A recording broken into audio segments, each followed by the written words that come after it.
now I'd like to introduce our panelists. Our first panelist is Caroline Bock. Caroline Bock's debut short story collection, Carry Her Home, won the 2018 Washington Writers Publishing House Fiction Prize. She is also the author of the young adult novels Lie and Before My Eyes from St. Martin's Press. In 2016, she won the 2016 Writer Magazine Short Story Prize, judged by Colin McCann, for Gargoyles and Stars. In 2018, she was awarded a Scholars and Artists Projects grant from the Montgomery County Arts and Humanities Council. She teaches writing workshops at the Writers Center in Bethesda and Politics and Prose in DC, and she is working on a new novel, her first for adults, set in 2097 in New York City and the DC area. Our next panelist is Carrie Callahan. Carrie Callahan is a historical fiction novelist whose debut novel, A Light of Her Own, was published by Amberjack in 2018. Her next novel, Salt the Snow, is forthcoming in November. Her short fiction has appeared in literary journals around the country, and she lives in Maryland with her family. And last but not least, our third panelist is Alice Stevens. Alice Stevens' debut novel, Famous Adopted People, was published in 2018 by Unnamed Press. Her work has appeared in Lit Hub, the Los Angeles Review of Books, The Margins, Banana Writers, and other publications. She is a contributing editor to Bloom and a Pitch Wars mentor, and writes book reviews and a column, Alice in Wordland, for the Washington Independent Review of Books. She lives in an empty nest in Silver Spring, Maryland, with her husband and their adorable mutt. Thank you very much. So I think we're going to start with a few readings from each panelist, and then we will have some time for questions. So go ahead. You want to go first? You want me to go first? You go. I'll go first. All right. Thank you, everyone, so much for coming. I've been a moderator here a few times, but I've never been an author at this festival, and it is such a delight and a thrill to be here. My novel is historical fiction, like Mariko said. It's about 17th century Dutch painter Judith Leister. The scene I'm going to read to you is at the beginning of the book, but not exactly the beginning. So what you need to know is that Judith is a young woman who is not yet a member of the Artists Guild, and she's trying to find a way to get the money and the space to paint enough paintings so that she can get into the guild. So what she's doing in this scene is looking at a room that she would like to rent, and the person who owns the room is a linen worker, a linen seller named Crispine. At the top of the stairs, Crispine de Milt pulled out a set of brass keys from his waist pocket and unlocked a door. The hinges creaked as he opened it, and a wall of stale air rushed out. They entered the room, and Crispine stood at the entrance with his hands clasped together near his waist. Judith walked across the dusty floorboards to the two wide windows facing the street. Below, the street was quiet, even though the main square was half a block away. The brick frontages and whitewashed doorways of the neighbors' shops were not as close as she had feared. She took a deep breath before turning to face the wall to her left. There, she ran her fingers over the bone-white plaster. Already, she wanted the place so badly, her voice grew weightless. I'd be able to hang items on the wall? Props? Supplies? She kept her fingers to the cold plaster, but chanced a glance over her shoulder at him. He had touched a thumb to his nose and thought, what would you use to hang them? Nails? What else could he be thinking of? The plaster was rough beneath her fingertips, and she raised her hand to her nose to sniff them, but she could only detect the sharp bite of linseed oil and pigment permanently infused in her skin. Nails. I suppose nails would be fine. I might need to charge you some for it, though. She turned to face him. How much? We'll discuss that in a bit. Downstairs, after you've finished your look around. Judith nodded, as if money were of secondary importance, and as if she had not heard the peremptory tone to his voice.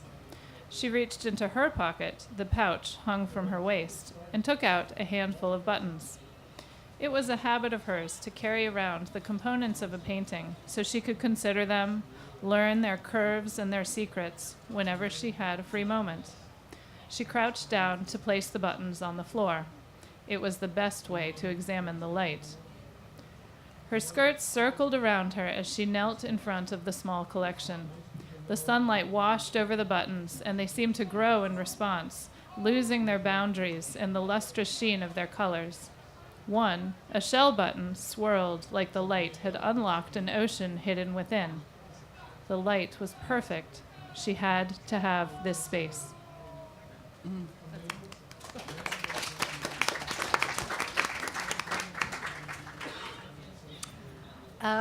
I echo what Carrie said. I've been coming to this festival for many years, and I've served as a moderator, and this is my first time as a novelist, so I'm thrilled to be here, and thank you, everybody, for coming here.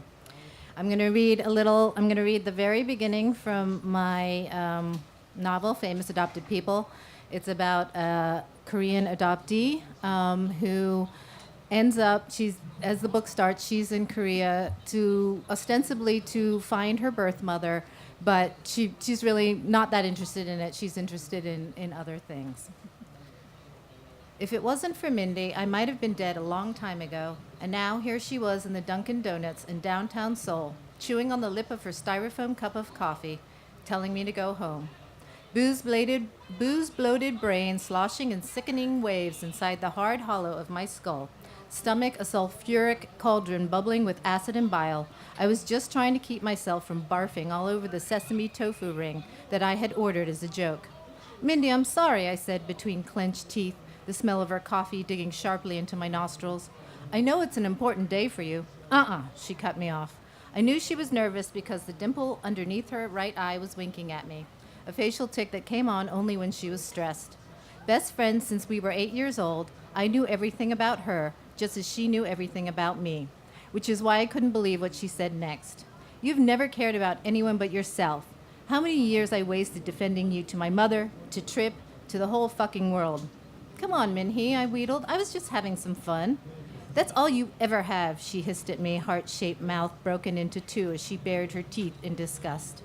It's all you care about. You can't even stay sober for a few days. You can't say no even when saying yes puts you and me into danger. We're not in America, Lily. We're in Asia. Drug laws are no joke. It was just a line of something, I defended myself, pushing the vile tofu donut away.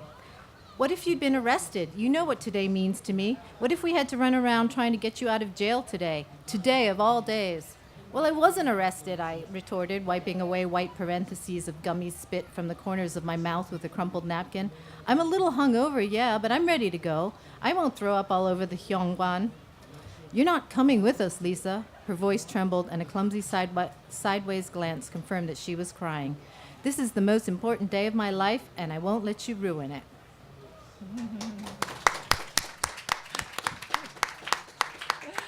Oh, hard acts to follow. I came down to D.C. area 5 years ago, and one of the first things I did was come to the Gaithersburg Book Festival. I'm thrilled to be sitting here today with these wonderful writers. I've written a collection of short stories. It's 47 short stories. I'm only going to read 46 today. They range from flash, very short, under 1,000 words, to full-length stories. They're largely autobiographical, meaning in my case, they're about a family that is a union of an Italian Roman Catholic mother and a Jewish father, and a tragedy has beset the family. The mother had a stroke, and many of the stories are about being raised by a single father. Many of the stories are just about a character who is struggling to be a writer and understand the world. I'm going to read two very short pieces of flash. One that is very autobiographical. It's called Piggyback Ride. Piggyback Ride. On Friday nights, we'd cling to Pop's neck and hips and back, and he'd shout and buck and growl. He'd be stripped down to his white undershirt, plowing past the plaid chairs like a tank gunner. No, a bombardier of a B-52, he'd say, swerving us by our green and pink towel-splattered bathroom and down the hall. Later, we'd learn that he could never be a tank gunner. Claustrophobia kept him from tanks and crawl spaces and elevators and bear hugs. He wasn't a man easily boxed in. He had no wife, and we had no mother at home. Nobody to say stop, halt. He'd veer around the dining room table, knocking over chairs, his freckled skin fired up, his sweat viscid. Eventually, he'd roar, jostling us off. Abandoned, we'd scramble back to his side, vociferous in our fear that we'd lose him too.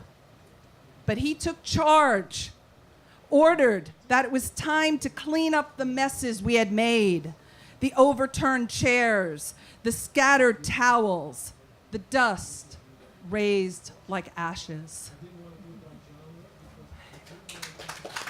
I'm going to read one other short piece about being a writer, since I figure there may be some writers in the room, some people who may be in critique groups. This is about a critique group. It's called The Critique Group. The Critique Group. We talk about giving birth and menopause, about celebrities we would jump in bed with if we had the opportunity, about being married forever from one of us and not having a date in 18 months, shit, maybe more, and about your grandmother, how is she? Her home in Chevy Chase is being sold, 90 years old, and my parents have decided that she cannot live alone anymore. The unreliable furnace and those long flights of stairs leading to all those unopened rooms. We gather closer to her, the youngest among us, and urge her to write more about her grandmother, about what matters and what terrifies. What we think to ourselves, how did we find one another? How lucky we are, 4 women poised between 29 and 50. What we say aloud, we should meet more often. We drink more wine, weep, scream, beat our fists against one another, laugh while gulping for air, a certain power in us to write about anything.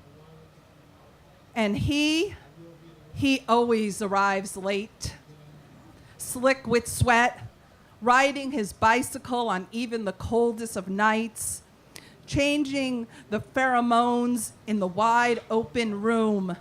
When he says, "Did I miss anything?" we say, "We haven't even started." Wow.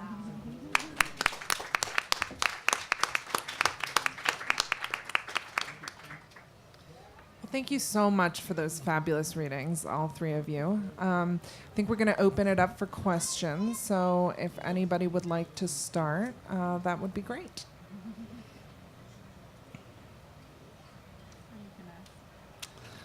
Okay.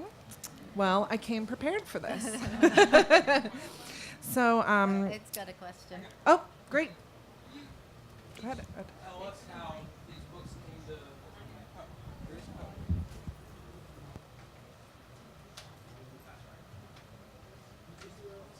It's on.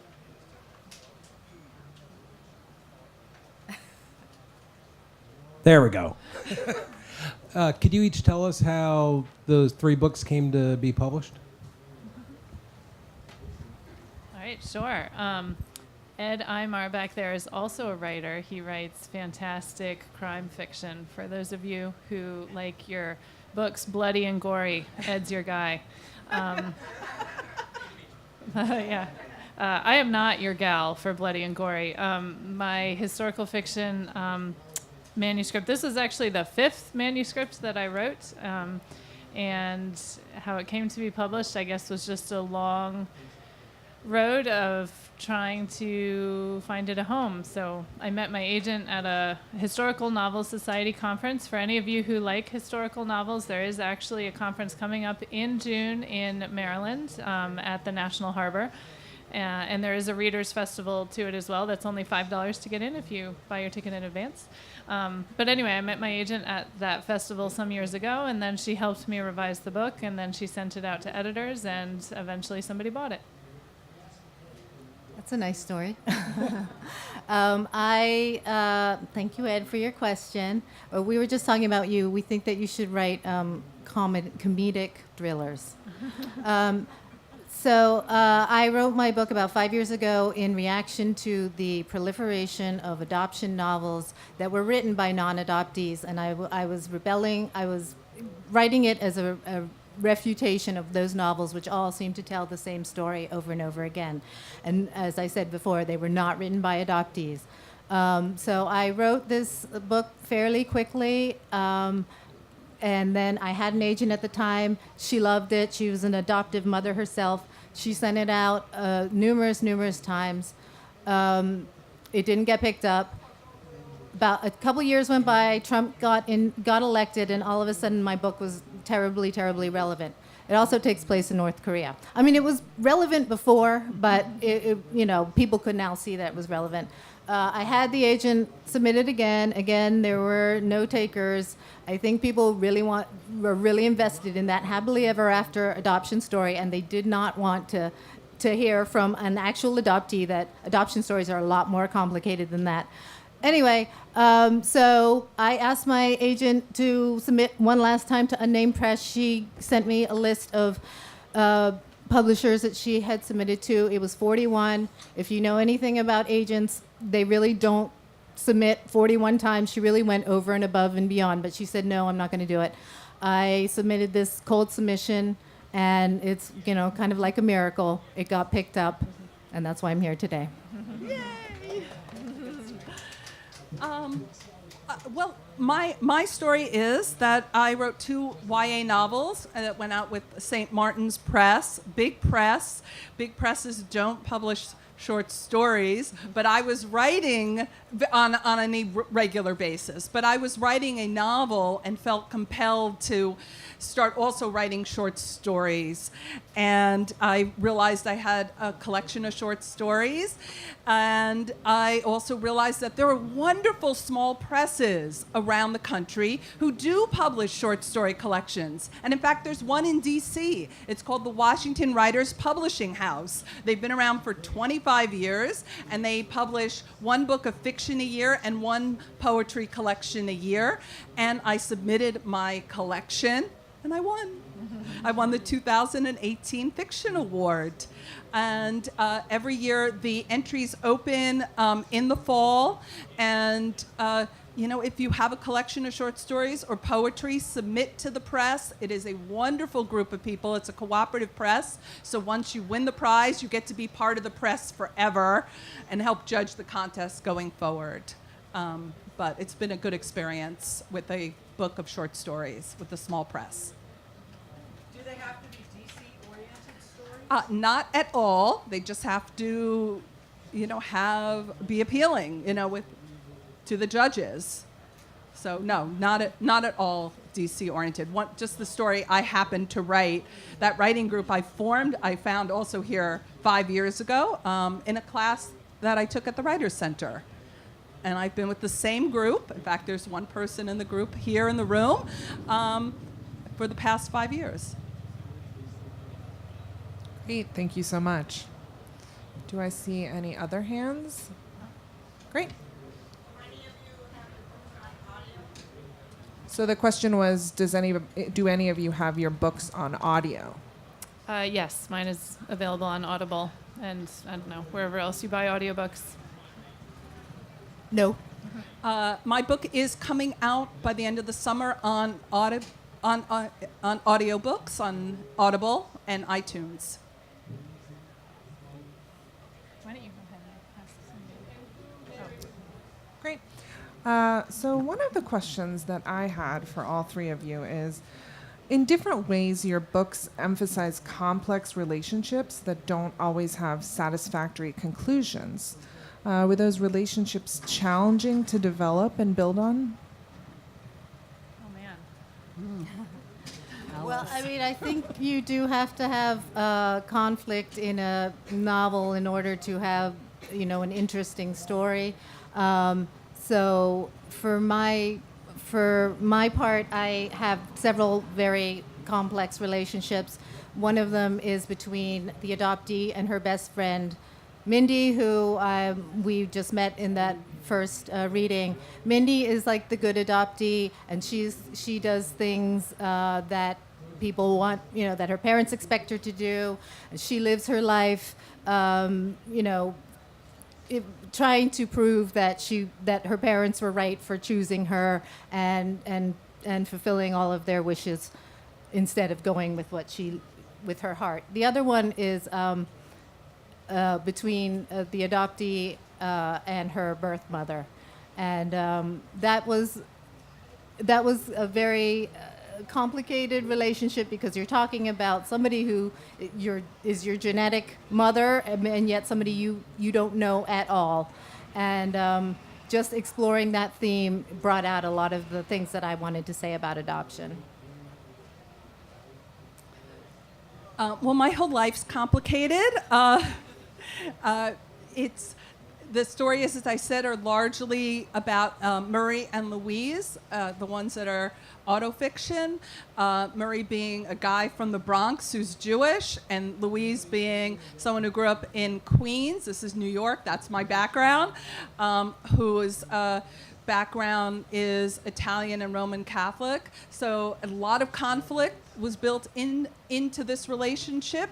The stories stretch from 1960 up until today. And as I said, they're also largely about being raised by a single father, since my mother, in real life and in the stories, suffered a massive stroke when I was 4.5 years old.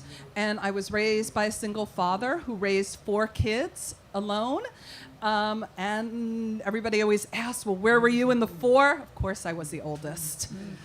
So a lot of conflict in these stories, a lot of love, some grief. But I think if you're a writer, thinking about being a writer, if you're someone who loves stories, you're looking for stories that are about complex family situations. And I think we've all created books that way. So my novel is told kind of toggling between 2 perspectives. One is Judith, the perspective I read from earlier, and then the other is a young woman who is also a historical person, Maria de Greber. She's the daughter of a prominent painter in Harlem, where the book takes place. And historians believe, and I think this is true, so this is how I read it, that Judith probably studied with Franz de Greber precisely because he had a daughter who was also learning some painting techniques, even if she didn't become ultimately a full-fledged painter herself. So I thought it would be really interesting to compare the perspectives of these 2 young women on painting, but also more broadly on ambition and sacrifice. And so both Judith and Maria kind of have their journeys towards learning how far do I need to go in order to attain my ambition, and how far is maybe too far. At what point have I sacrificed too much of myself in pursuit of this goal, and at what point am I not sacrificing enough? And so I wanted to kind of put them in tension as they each pursue that goal. And they're quite different people, so that does create some of the conflict in their relationship, I think.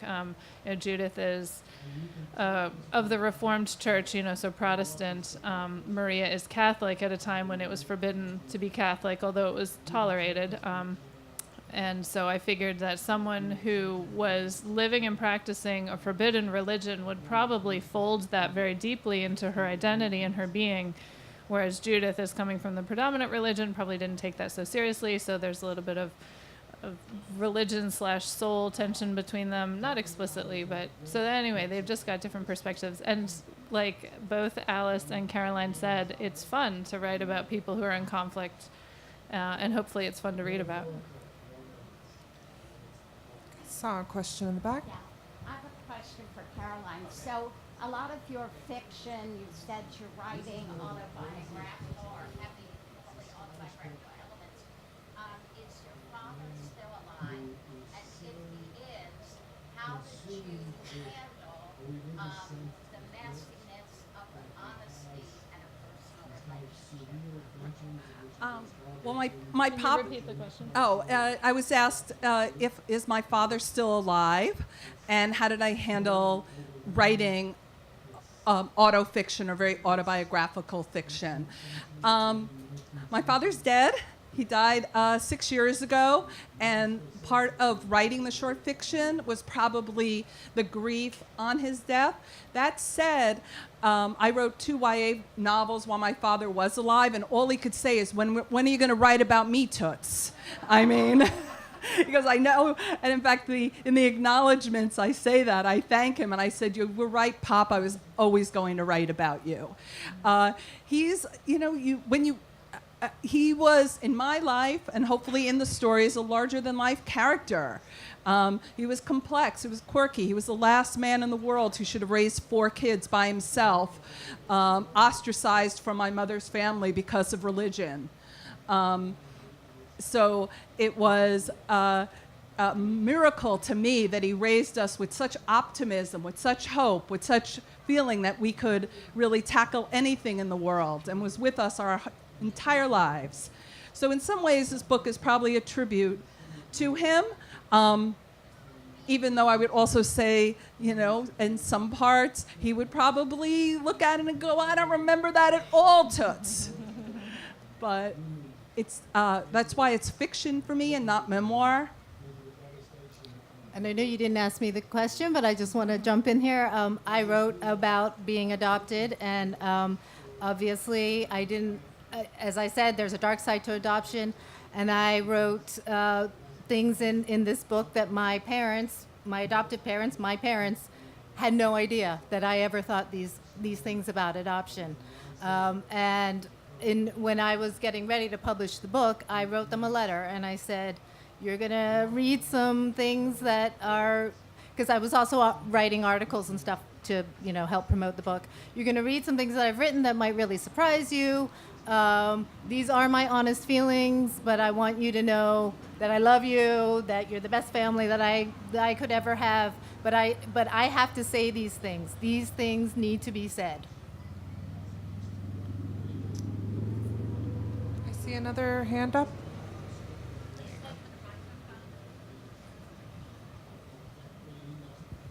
I have actually a practical question. For those of you who do have or will have audiobooks, what is that process? Does the author choose that? Does an independent person approach you? Do you have a choice of reading your own material or having somebody else read it? In my case, my agent sold the audio rights to Audible, and in the contract, we just requested that the narrator be able to pronounce Dutch. So that was pretty much the only input I had into it. I haven't even been able to listen to it because I'm too nervous, but I'm sure it's great. Somebody else said they liked it. So. And in my case, I had, this being a book of short stories with a small press, I retained the audio rights. So I went through Audible and interviewed and auditioned a number of theatrical speakers because I wanted someone who could do young, old, male, female. I have multiple points of view in my book. I write from Pop's point of view. I write from an older woman's point of view. I write from a dog's point of view. So I wanted them to be able to do multiple points of view as well as get the, frankly, New York accent down. And I ended up with someone who was a theatrical actress from North Carolina. Why didn't you do it yourself? You're such a good reader. I'm too shy. Yeah, raise your hand if you believe that, right?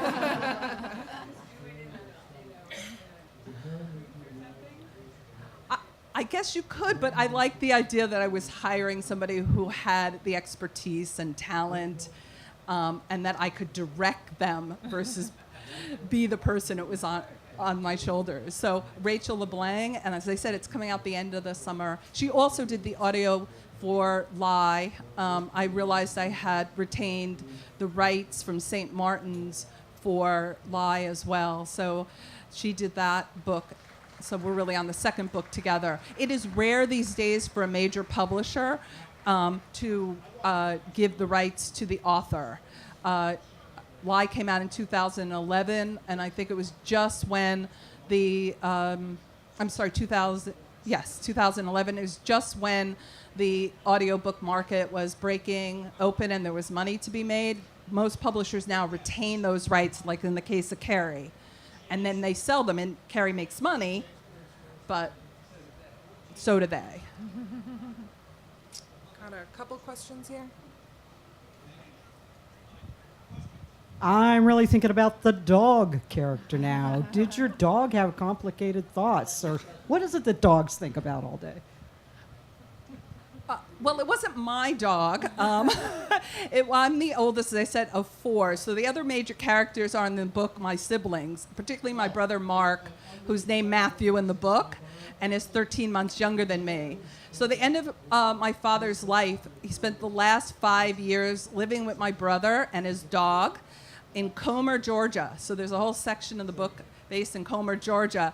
And my brother's dog was a gorgeous black lab who was loyal, so loyal to my father. I did change the dog's name for privacy. In the book, his name Willie.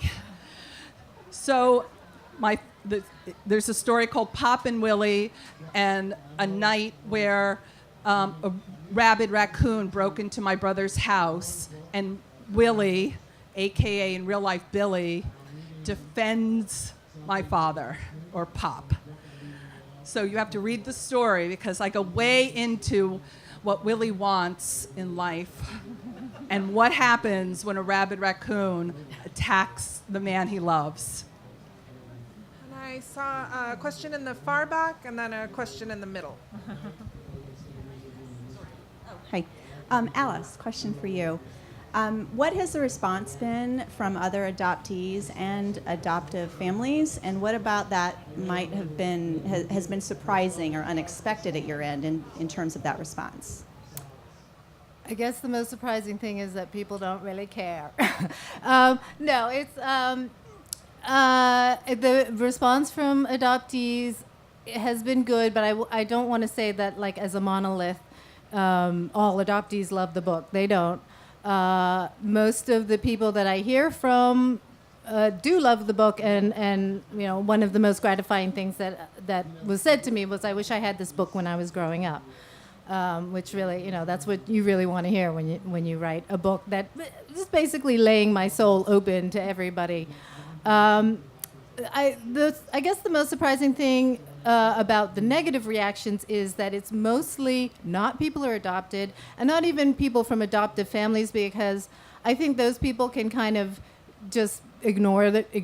But it's like people whose best friends are adopted.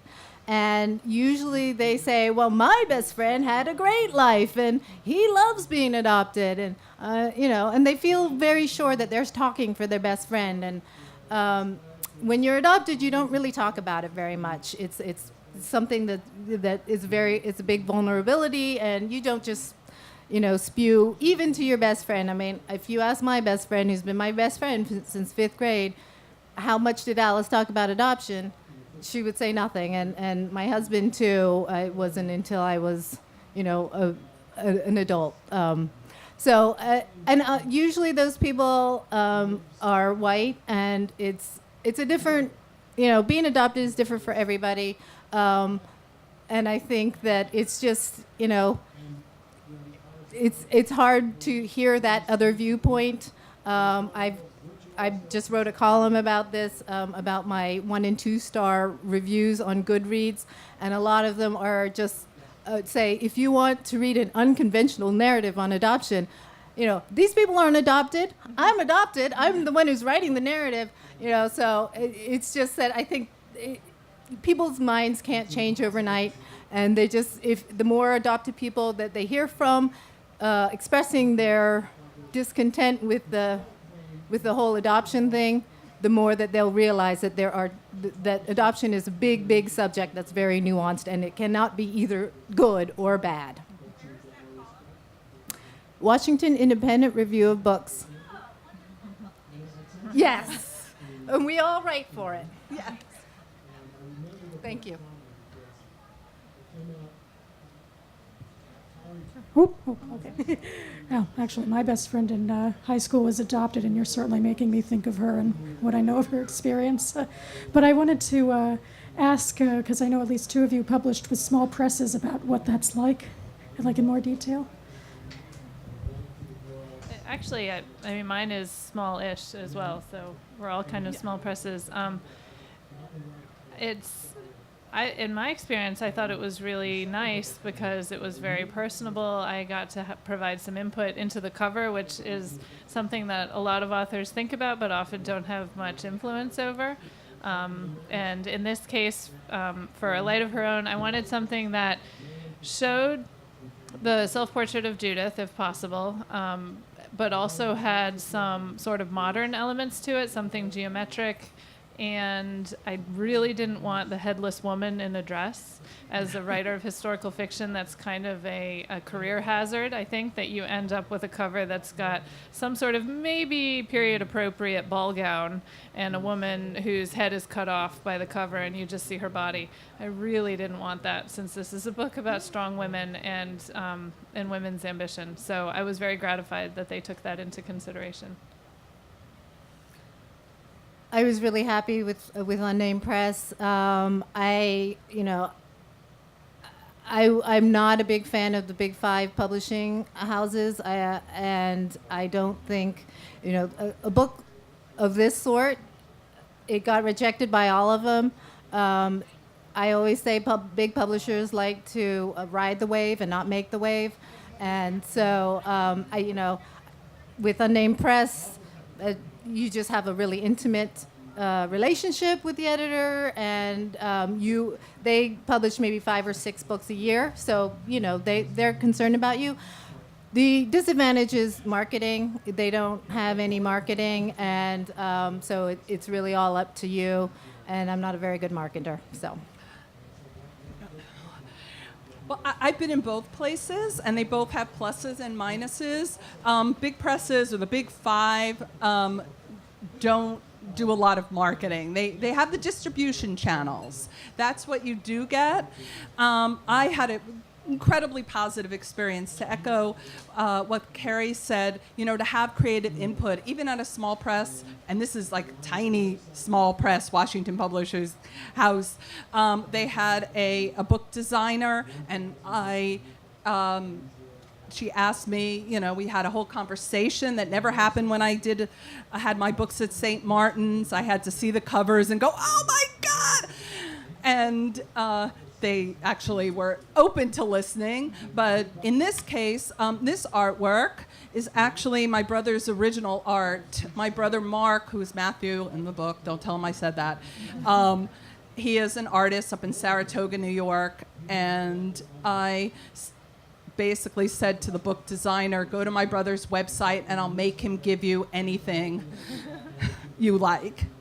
So a very positive experience with the small press, and I would recommend if you do have a book that you've been trying to get out in the world or trying to attack an agent, also look at the small presses before you do self-publishing, because there are advantages to being with the press, no matter how small it is, over self-publishing, which is not bad if you make that choice, but then you're really, really on your own to do everything from editing, copy editing, cover, distribution. It's much better to have the stamp of approval from a publisher behind you, no matter how big or small.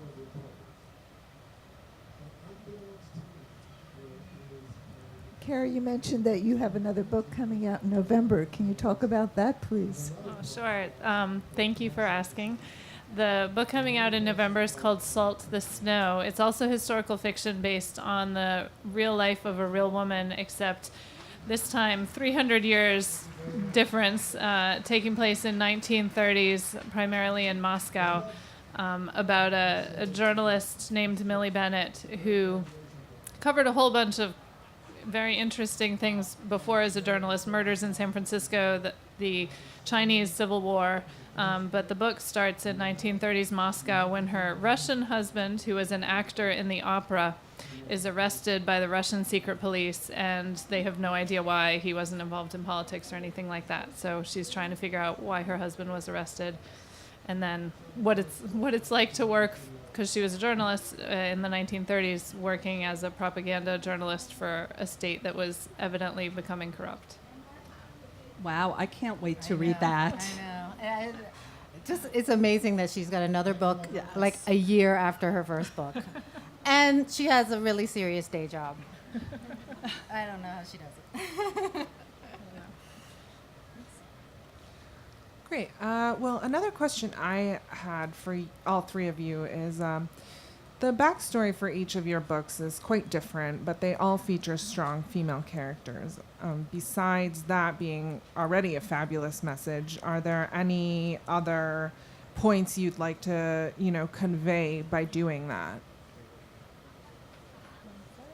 You guys talk. I talked about my backstory. Go ahead, Alice. Well, I mean, we are all three very strong female characters, and write what you know. And so I didn't want to write about, as I said, a lot of the adoption stories, they make the adoptee into a kind of passive character who just waits for somebody to come and rescue them and give them a sense of what their destiny is. Usually it's either the adoptive parent or the birth parent.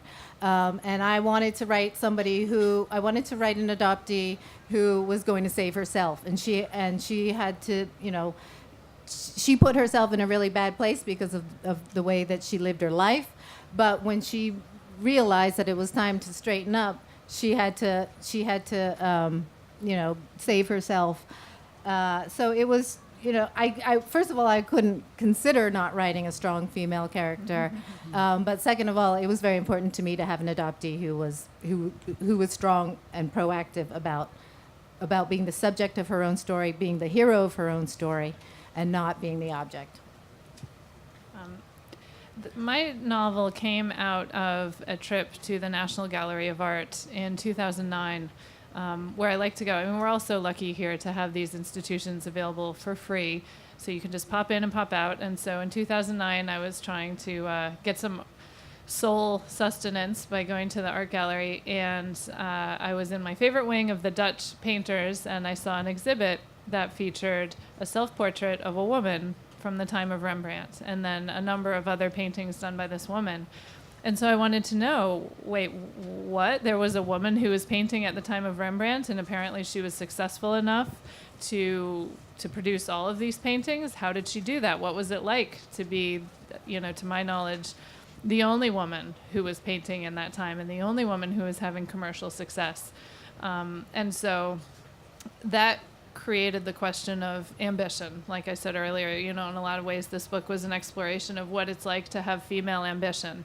Although I think it's, universal ambition in the face of difficulty. And so that was the genesis of the story. And so, yes, I knew that she was going to be a strong woman, but I knew also that I wanted to have some other questions about what that strength implied. Well, a strong woman.